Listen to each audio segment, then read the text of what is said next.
Anda masih menyaksikan Berita Lampung. Dan bagi Anda yang baru saja bergabung, berikut Berita Lampung pilihan hari ini.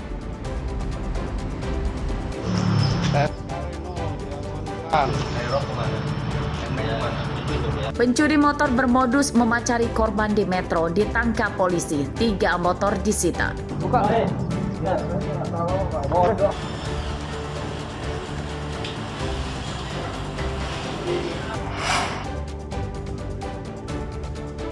Hari ini ribuan jemaah dari berbagai negara menggelar doa dan zikir dalam rangka Tabligh Akbar Indonesia di Lampung Selatan.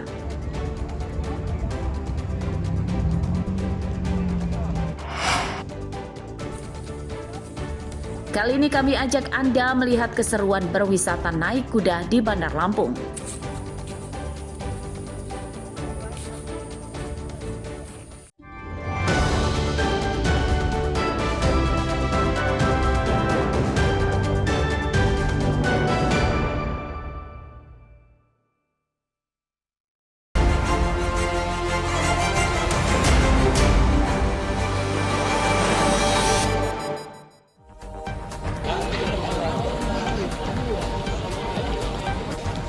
Pembunuhan sadis di Kelurahan Raja Pasajaya, Kecamatan Kedaton, Bandar Lampung, Jumat siang menggegerkan warga.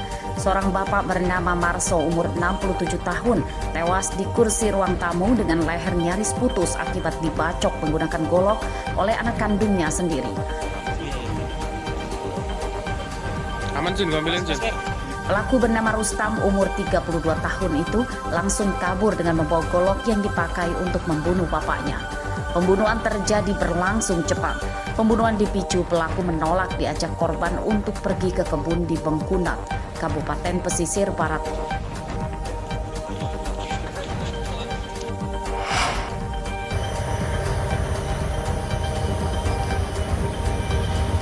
Sebuah truk box bermuatan cat terperosok ke siring pinggir jalan lintas Tengah Sumatera, Kampung Tanjung Ratu Induk, Kecamatan Wai Penghubungan, Lampung Tengah, Senin pagi. Mobil sudah dievakuasi akibat bagian depannya menancap di tanah. Menurut saksi, kecelakaan terjadi saat mobil sedang melaju dari arah Bandar Lampung menuju Lampung Utara. Mobil yang gagal menyalip oleng dan kehilangan kendali hingga terperosok ke siring. Sementara itu, menurut pengemudinya, kecelakaan disebabkan kendaraannya mengalami pecah ban. Mobil kehilangan kendali dan terperosok ke siring.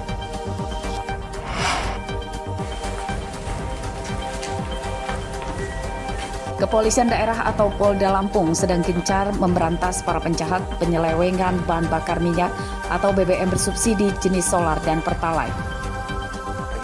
Senin siang seorang penimbun solar bernama Melody, umur 51 tahun, warga Menggala, Tulang Bawang, ditangkap saat terpergok sedang ngecor solar di SPBU di Kecamatan Penawar Tama, Tulang Bawang. Modus tersangka menggunakan minibus dengan tangki bahan bakar yang sudah dimodifikasi lebih besar. Ia menggunakan barcode atau kode batang pembelian solar milik banyak kendaraan lain yang didapat dari maling dan membeli di media sosial untuk membeli solar di SPBU. Supaya tidak dicurigai warga, tersangka ikut antri di SPBU. Solar yang didapat kemudian ditampung di Ceriken dan tersangka kembali ke SPBU ikut antri lagi membeli solar menggunakan kode batang kendaraan lain yang dimilikinya. Dalam pemeriksaan, polisi mengungkap usaha BBM ilegal tersangka telah dilakoninya sejak 8 bulan lalu. Solar yang dibelinya secara ilegal di SPBU itu dijual ke industri dan pengecer.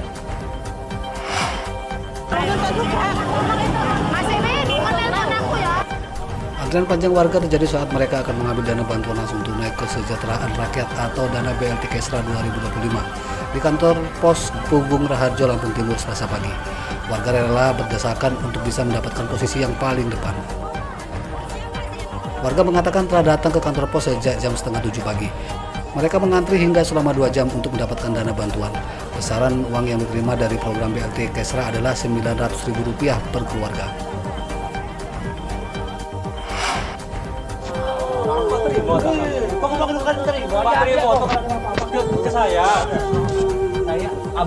Abang kerja.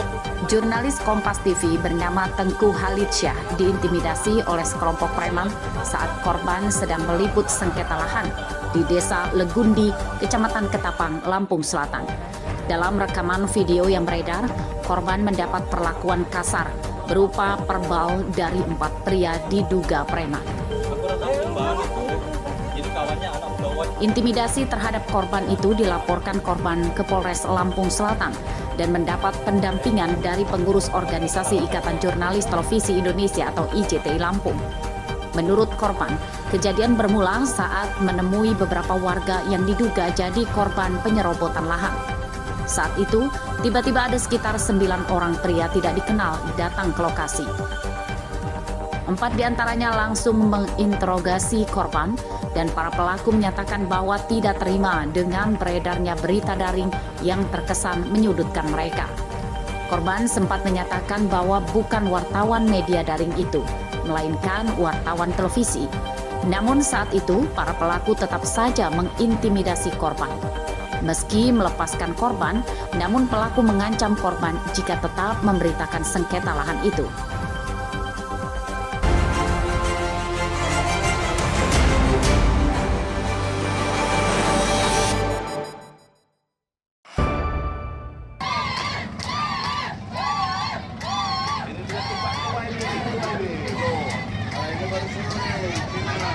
Sorak-sorai warga menyemangati para pedayung perahu idolanya yang sedang berjuang jadi yang tercepat dalam lomba balapan perahu di Sungai Wai Mesuji. Lomba diikuti oleh puluhan perahu dengan menempuh jarak 500 meter. Aturan dalam lomba, satu perahu didayung oleh 10 orang. Mereka yang tercepat sampai garis akhir jadi pemenangnya. Lomba perahu dayung dalam rangka memeriahkan hari ulang tahun ke-17 Kabupaten Mesuji. Festival Sungai Mesuji digelar untuk melestarikan budaya masyarakat Mesuji yang peradabannya di masa lalu dimulai dari sungai. Hingga kini sebagian besar masyarakat Mesuji masih bertahan tinggal di kampung perairan sungai.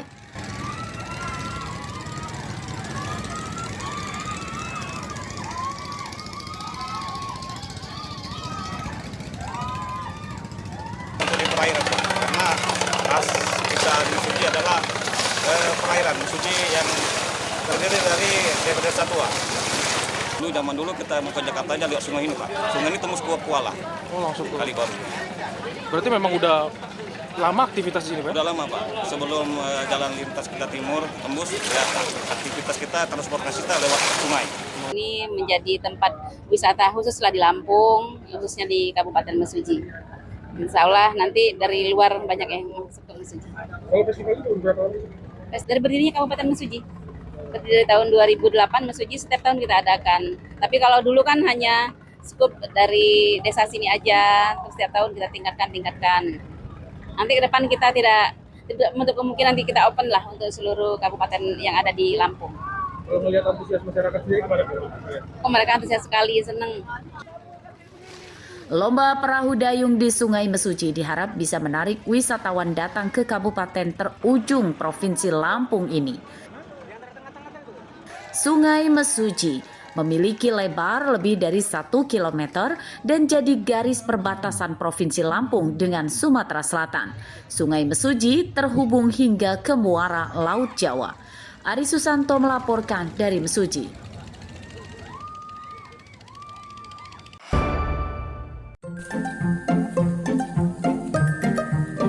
Jika Anda bosan dengan liburan yang biasa saja, tempat wisata berkuda yang satu ini tentu layak dicoba. Karena bukan hanya olahraga, berkuda juga bisa jadi terapi yang baik untuk saraf motorik dan sensorik tubuh.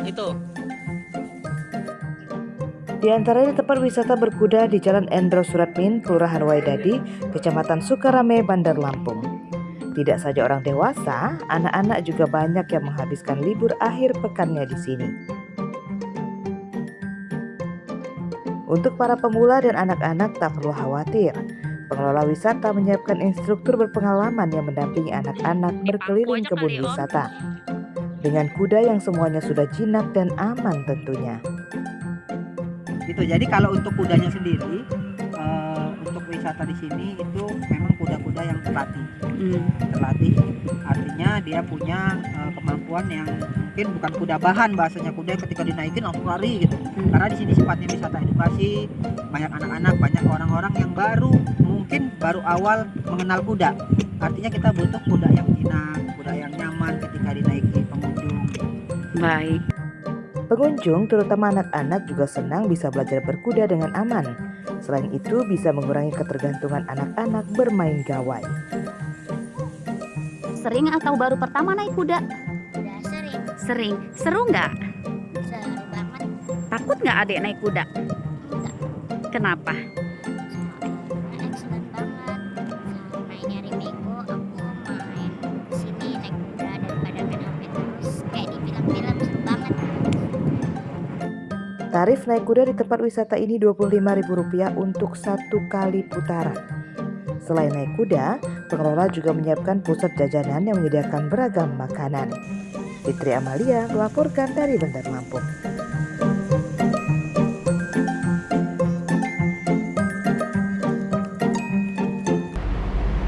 Pemirsa, informasi tadi sekaligus menutup perjumpaan kita dalam Berita Lampung hari ini. Saya Fitri Amalia, beserta segenap redaksi yang bertugas pamit undur diri. Selamat beraktivitas, semangat pagi, dan sampai jumpa.